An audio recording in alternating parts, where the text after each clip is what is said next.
Look, I don't think there's any doubt that he has a compelling personal biography, but let's look at the news out just this morning, John. Another 84,000 jobs lost last month, more than 600,000 jobs lost over 8 consecutive months of unemployment after 8 years of this George Bush economy. Nothing was said last night, quite frankly, nothing was said throughout this entire convention that would lead any of those important swing voters to have an idea of what John McCain or any of the other Republicans want to do to fix the economy and get this country moving again. Look, I don't doubt that there's a personal, compelling biography, but this is an important election, and I think people want answers to the problems that face them and their families. But he is really pushing this message of change. Get me to Washington and I will change everything about it, and I'll do it with my new vice presidential pick. He's trying to steal that mantle of change from you. Now that he has Governor Palin to energize the right, do you fear that he might swing radically toward the center from where he has been during this the nominating part of this campaign and take some of those votes away from you? Look, John McCain has been in Washington for 26 years. He's been there every moment of the last 8 years under George Bush, and I think it's going to be hard to convince the American people that you're a big change from George Bush when 90% of the times you thought George Bush and Dick Cheney were right. I don't think people are going to see that as change. They're going to see that as simply more of the same. You didn't hear one thing last night economically. You did not hear one thing last night economically that is any different than what George Bush wants to do or has done for the last 8 years that John McCain will try to do in his next 4. I think you got to have more than just a banner that says change. You got to have more than just the word change in a speech to convince people that you're going to bring about change. John McCain isn't going to do it, but Barack Obama and Joe Biden have a record of bringing change to Washington, and that's what we'll do in November. All right, but on the other side of the fence, on your side of the fence, Senator Joe Biden has been in the Senate longer than John McCain has. He's been there 36 years. How does that say change?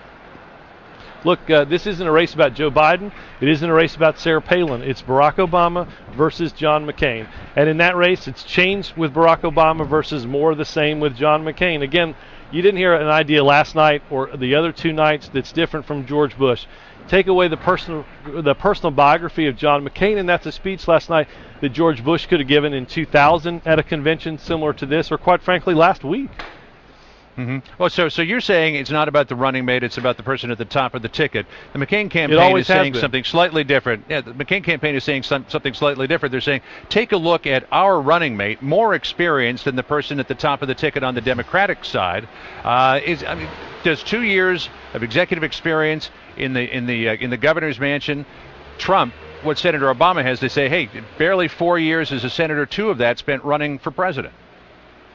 Well, look, I think they're going to have to try to work out internally this tug of war between whether they're going to try to be the experienced candidate and the experienced ticket, which will let them argue that they want to try to be, versus the change ticket. Because let me tell you, John, you can't stand in front of the American people and say we're the experienced change ticket. The 2 words just don't match. Barack Obama has the judgment and the temperament and the skill to bring this country together, to work across party lines, because he's done it in every job he's had, and get this economy moving again. That's the real ticket for change. You can't just say it in a speech. You have to have actually done it. CNN's Deborah Farrick is here to fact-check this Palin speech, and I'm sure whenever politics is involved, we have to fact-check these because it's a little bit relative. Right, exactly. Exactly. Well, you know, Kieran, Governor Palin delivered her speech with conviction, a sense of what you see is what you get. But after checking budget records and speaking to government officials and Alaska lawmakers, some of the claims are a bit of a stretch. You know, they say the difference between a hockey mom and a pit bull? Lipstick. Putting Democrats on notice, Sarah Palin fired up Republicans, listing what she's done and why she's qualified to be vice president. But is it all true? I stood up to the special interests and the lobbyists. Well, not entirely. Palin was the first Wasilla mayor to hire a Washington lobbyist, securing $11 million in special funding for the town. And championed reform to end the abuses of earmark spending by Congress.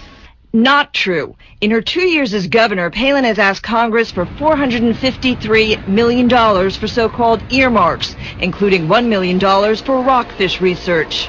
That famous $398 million bridge to nowhere? I told the Congress, thanks, but no thanks. In fact, Alaska got that money, but it was used for other projects.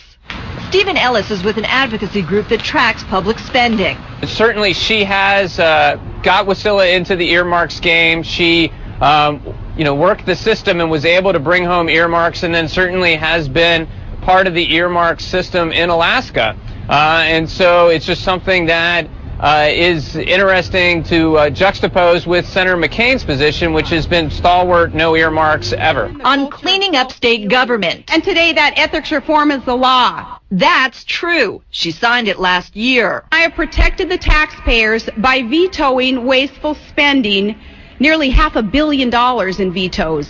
Also true. She vetoed $500 million, but the operating budget at $6.6 billion continues to grow at 10% a year. On the natural gas pipeline. I fought to bring about the largest private sector infrastructure project in North American history. And when that deal was struck, we began a nearly $40 billion natural gas pipeline to help lead America to energy independence. Yes and no. The pipeline project was approved by Alaska lawmakers, but the company still has to do environmental impact reports, deal with Aboriginal issues, and get federal approval before any building can start. And most estimates on the pipeline are that it will cost less than $40 billion. The earliest the pipeline could be up and running is in 10 years. Now, near the end of her speech, Governor Palin reviewed Barack Obama's positions on energy, taxes, terrorism, and government spending. Her review of his record also requires some fact-checking.